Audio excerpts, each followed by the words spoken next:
I got so much motherfucking design on right now. Break it down, bring it back, make it clap. I got 3 old thoughts, new block, wear that thing. Bitches on my line, and you know. Assalamualaikum warahmatullahi wabarakatuh, dan salam sejahtera untuk kita semua. Perkenalkan, saya Erin Putri Sosang dengan NIM 21040450136 dari kelas BK4C. Tugas ini saya ajukan untuk memenuhi tugas UTS dari mata kuliah Psikologi Konseling oleh dosen pengampu Bapak Dr. Abdullah Sinring MPD dan Bapak Sulfikri SPD MPD. Adapun materi yang saya pilih adalah yang pertama, menciptakan hubungan dengan konseli, dan materi yang kedua, aspek-aspek penentu keberhasilan konseling. Yang pertama, bagian materi menciptakan hubungan dengan konseli. Menciptakan hubungan yang baik antara konselor dan konseli merupakan langkah awal keberhasilan konseling, baik itu dalam konseling individual maupun dalam konseling kelompok. Mengapa demikian? Karena dengan terciptanya hubungan yang baik antara konselor dan konseli, maka akan menumbuhkan rasa nyaman dan rasa percaya seorang konseli kepada konselornya, sehingga konseli akan terbuka untuk menyampaikan informasi mengenai persoalan-persoalan yang ia alami. Sehingga dengan demikian proses konseling bisa berjalan dengan efektif dan tujuan-tujuan yang ingin dicapai bisa tercapai. Nah, selanjutnya adapun langkah-langkah untuk menciptakan hubungan yang baik dengan konseli ada 3 langkah. Yang pertama, menerima konseli secara ikhlas. Yang kedua, menumbuhkan kepercayaan konseli. Dan yang ketiga, mewujudkan keterbukaan diri. Langkah yang pertama, menerima konseli secara ikhlas.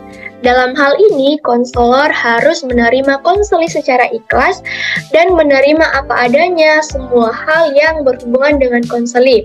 Nah, lalu bagaimana caranya seorang konselor menerima konseli secara ikhlas? Caranya yaitu, seorang konselor harus menunjukkan sikap yang ramah dan bersahabat, serta menjauhkan sikap yang cemberut, sinis, dan berkuasa. Karena dengan menunjukkan sikap yang ramah dan bersahabat, konseli akan merasa diterima dan ia akan merasa bahwa keberadaannya saat itu dalam proses konseling benar-benar diinginkan, yang tergambar dari ekspresi konselor yang menunjukkan sikap yang ramah dan bersahabat. Nah, langkah yang kedua adalah menumbuhkan kepercayaan konseli. Dalam hal ini, seorang konselor menumbuhkan kepercayaan konseli kepada dirinya, merupakan bagian penting dalam menciptakan hubungan yang baik dengan konseli. Nah, dalam hal ini, dalam diri konseli harus tertanam pandangan bahwa konselor dapat membantu memecahkan masalah konseli, serta konseli percaya bahwa kerahasiaannya akan dijamin oleh konselor. Nah, lalu bagaimana caranya? Bisa seorang konselor melakukan pada awal konseling dengan kalimat yang pertama, kamu tidak perlu ragu-ragu menyampaikan masalah dan keadaan kamu yang sebenarnya, karena kerahasiaannya akan dijamin. Nah, yang kedua itu bisa dengan kalimat, kewajiban saya membantu menyelesaikan masalah yang kamu hadapi. Dengan kalimat-kalimat seperti ini bisa kita mengharapkan bahwa seorang konseli bisa menumbuhkan kepercayaannya kepada konselor sehingga ia akan lebih terbuka mengenai persoalan-persoalan yang ia alami. Nah, langkah yang ketiga adalah mewujudkan keterbukaan diri. Dalam hal ini, dalam proses konseling, kadang-kadang konseli tidak mau terbuka. Artinya bahwa konseli terus menutup-nutupi keadaan yang sebenarnya. Nah, perlu kita tahu bahwa bila hal itu terjadi, maka proses konseling menjadi sulit dan sering terjadi kesalahpahaman diagnosis. Dan pada gilirannya juga akan terjadi kesalahpahaman dalam pemberian treatment. Nah, lalu bagaimana cara untuk mewujudkan keterbukaan diri seorang konseli kepada konselor? Caranya yaitu bisa konselor lakukan dengan mengatakan kalimat yang pertama, saya berharap kamu dapat mengemukakan keadaan yang sebenarnya agar persoalan ini dapat diselesaikan dengan baik. Ataupun kalimat yang kedua, saya mengharapkan kamu dapat mengatakan apa adanya agar pertemuan kita ini bermanfaat. Jika masih ada yang ditutup-tutupi atau kamu menyembunyikan yang sebenarnya, maka pertemuan kita ini tidak ada manfaatnya. Nah, dengan kalimat-kalimat yang seperti ini, konseli bisa mewujudkan keterbukaan dirinya kepada konselor. Oke, materi yang kedua tentang aspek-aspek penentu keberhasilan konseling. Berbicara tentang aspek-aspek penentu keberhasilan konseling, banyak sekali faktor yang mempengaruhi keberhasilan konseling. Namun secara garis besar, ada 3 faktor utama yang mempengaruhi keberhasilan konseling, yaitu yang pertama dari faktor konselingnya sendiri, yang kedua faktor konselor, yang ketiga faktor metode atau pendekatan yang digunakan. Tetapi ada faktor lain yang juga dapat mempengaruhi hasil konseling loh teman-teman, yaitu adalah faktor tempat atau ruangan konseling. Kita simak bersama-sama hal-hal apa saja yang berhubungan dengan keempat faktor ini yang bisa menjadi penentu keberhasilan konseling. Yang pertama dari faktor konseling.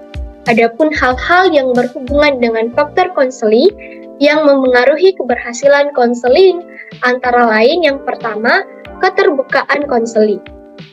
Keterbukaan konseli kepada konselor merupakan kondisi yang kondusif dalam proses awal konseling.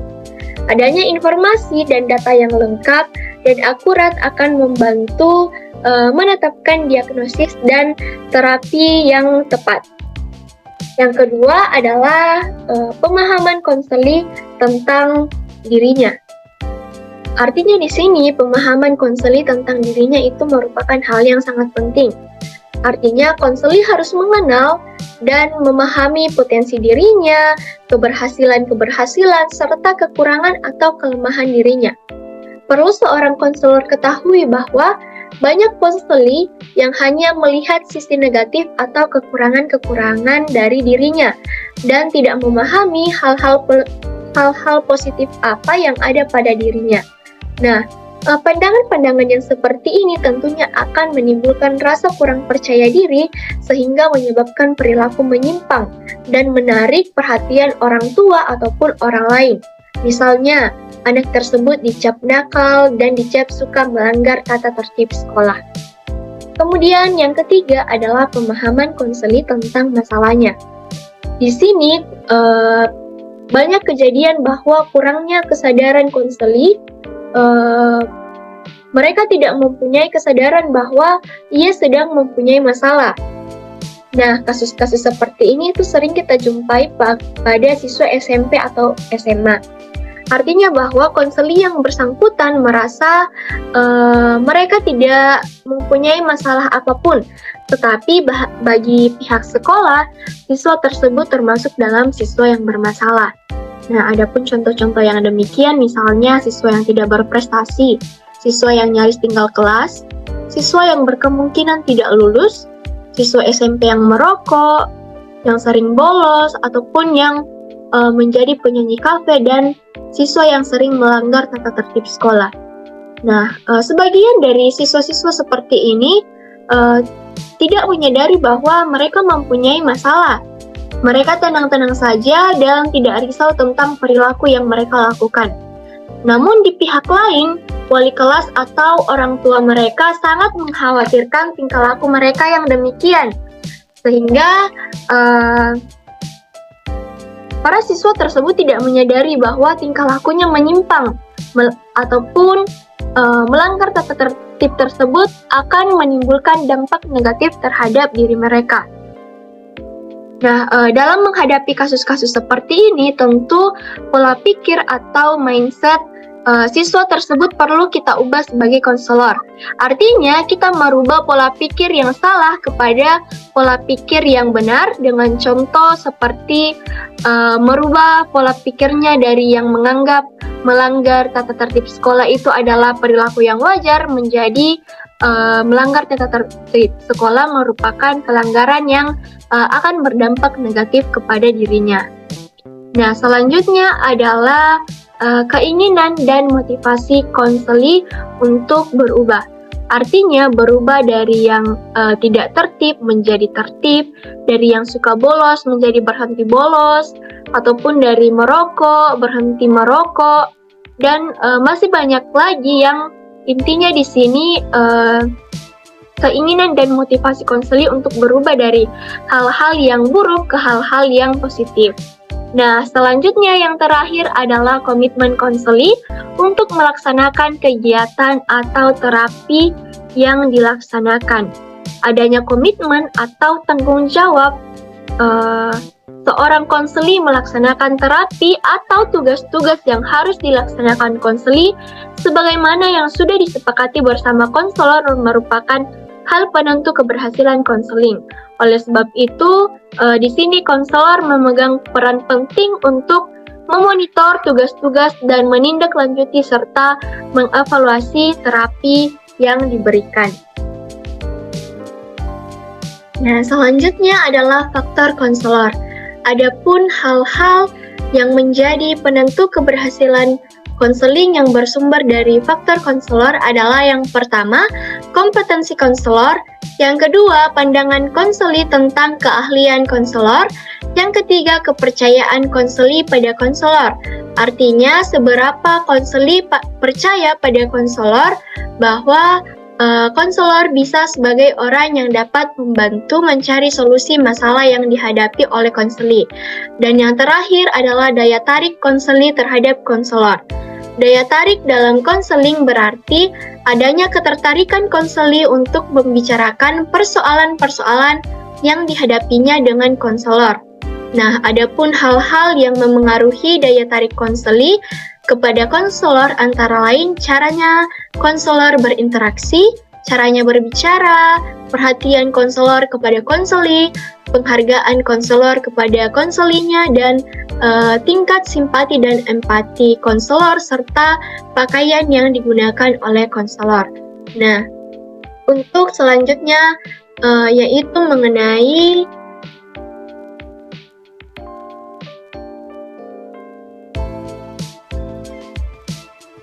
aspek-aspek daya tarik konseli dalam konseling. Nah, secara rinci tertera pada tabel berikut, yaitu yang pertama dari aspek interaksi. Kriterianya seorang konselor harus menyenangkan, rileks, serta humor. Nah, dalam hal ini artinya menurut konseli, konselor yang menarik adalah konselor yang caranya berinteraksi itu menyenangkan, rileks, serta humoris. Adapun aspek yang kedua yaitu berbicara.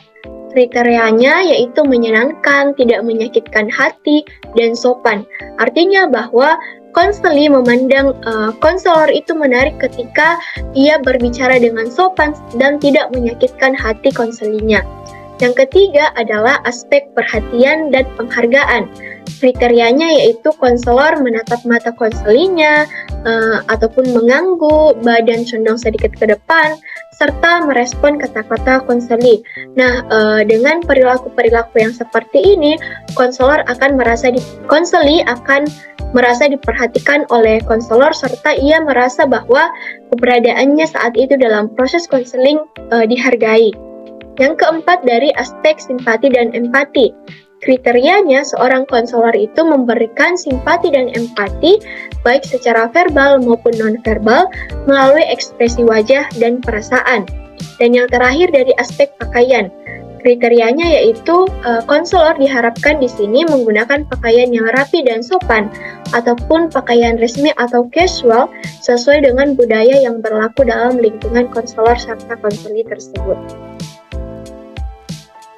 Nah, ada aspek lain yang juga sangat mempengaruhi keberhasilan konseling dari pihak konselornya, yaitu aspek tingkah laku nonverbal seorang konselor.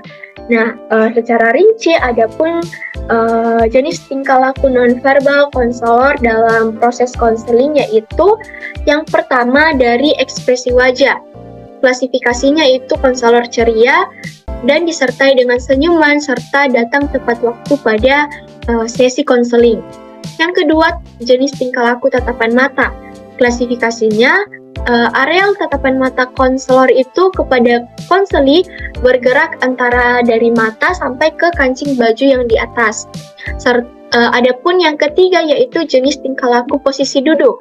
Klasifikasinya, konselor membungkuk kurang lebih 60 derajat untuk menunjukkan bahwa konselor mempunyai perhatian kepada konselinya. Yang keempat, jenis tingkah laku kepala. Klasifikasinya, konselor bisa saat berbicara itu menyertai dengan anggukan.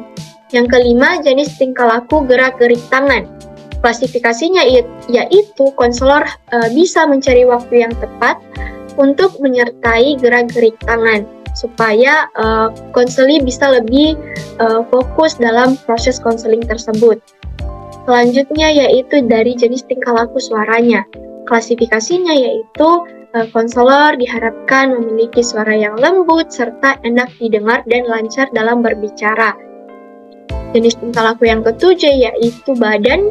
Klasifikasinya yaitu konselor harus dalam keadaan rileks dan tidak kaku agar konseli juga bisa merasa nyaman dan merasa bahwa oh ini konselor yang ahli. Dan yang terakhir yaitu jenis tingkah laku jarak konselor dengan konseli. Klasifikasinya yaitu konselor mengatur jarak yang sopan menurut budaya yang berlaku kurang lebih 1,5 meter. Perlu kita ketahui dan kita tekankan teman-teman bahwa konselor harus peka mengamati tingkah laku konseli, seperti mukanya yang pucat, tidak berseri, tidak berani menatap wajah konselor, atau mata melihat keluar ruangan pada waktu konseling, atau menunduk ke bawah, badan berkeringat, menggerak-gerakkan jari atau kaki tanpa tujuan, serta mengusap-usap muka. Mengapa kita harus mengamati tingkah laku seperti ini? Karena perlu kita ketahui bahwa tingkah laku nonverbal itu tidak bisa berbohong, sehingga ketika konseli menunjukkan perilaku-perilaku yang demikian, kita bisa membaca bagaimana perasaan konseli saat itu, sehingga lebih memudahkan kita untuk mendiagnosis masalah yang ia alami. Nah, faktor yang ketiga adalah faktor metode dan pendekatan yang digunakan. Di sini ditekankan bahwa pemilihan pendekatan konseling yang tepat sangat penting untuk mencapai keberhasilan dalam konseling. Ada banyak pendekatan konseling yang berbeda-beda yang bisa kita gunakan, seperti pendekatan kognitif, pendekatan perilaku, psikoanalisis, humanistis, eksistensial, dan masih banyak lainnya. Seorang konselor perlu mengetahui kekuatan dan kelemahan masing-masing pendekatan konseling di atas dan memilih pendekatan yang paling cocok untuk setiap konseli. Nah, dalam menentukan metode atau pendekatan yang digunakan, perlu kita tekankan bahwa itu harus sesuai dengan masalah yang dialami oleh konseli dan kita harus mengetahui apa kekuatan dan kelemahan dari pendekatan tersebut supaya kita tidak salah dalam memberikan treatment kepada konseli. Nah, faktor yang terakhir adalah faktor tempat atau ruangan konseling. Nah, adapun faktor tempat atau ruangan konseling yang bisa mempengaruhi keberhasilan konseling, yaitu yang pertama tentang privasi dan kerahasiaan. Artinya di sini bahwa ruangan konseling itu memungkinkan privasi dan kerahasiaan yang kuat dan dapat membantu konseli merasa nyaman dan aman dalam membuka dirinya. Membuka diri dalam hal ini artinya ia bisa terbuka untuk menyampaikan masalah-masalah yang ia alami karena ia merasa nyaman dalam ruangan konseling tersebut. Dan hal ini tentunya akan mempermudah proses konseling dan membuat konseli merasa lebih terbuka untuk berbagi masalah yang dihadapinya. Nah, yang kedua adalah tentang kondisi fisik ruangan. Dalam hal ini, Kondisi fisik ruangan konseling seperti pencahayaan yang cukup, suhu yang nyaman, ataupun suasana yang tenang dapat membantu menciptakan lingkungan yang kondusif bagi konseling. Yang ketiga tentang ketersediaan fasilitas. Fasilitas seperti kursi yang nyaman, meja, dan bantal dapat membantu menciptakan lingkungan yang nyaman dan membantu konseling merasa lebih rileks dalam proses konseling. Nah, yang terakhir tentang lokasi yang mudah diakses. Ruangan konseling yang mudah diakses dapat membantu konseling merasa lebih nyaman dan memudahkan mereka untuk datang ke sesi konseling. Artinya bahwa perlu kita perhitungkan juga lokasi yang mudah diakses dalam hal ini ruangan konselingnya, agar konseling tidak perlu berpikir lagi bahwa ia malas untuk ke ruangan konseling karena jaraknya yang terlalu jauh. Nah, dengan memperhatikan keempat faktor tersebut, konselor dapat menciptakan lingkungan yang kondusif dan proses konseling bisa berjalan dengan baik serta dapat membantu konseling mencapai tujuan yang diinginkan dalam konseling. Nah, demikianlah penjelasan saya mengenai kedua materi, yaitu materi menciptakan hubungan dengan konseling dan materi aspek-aspek penentu keberhasilan konseling. Semoga apa yang saya jelaskan pada saat ini boleh dimengerti dan boleh bermanfaat untuk semua orang. Terima kasih. Assalamualaikum warahmatullahi wabarakatuh.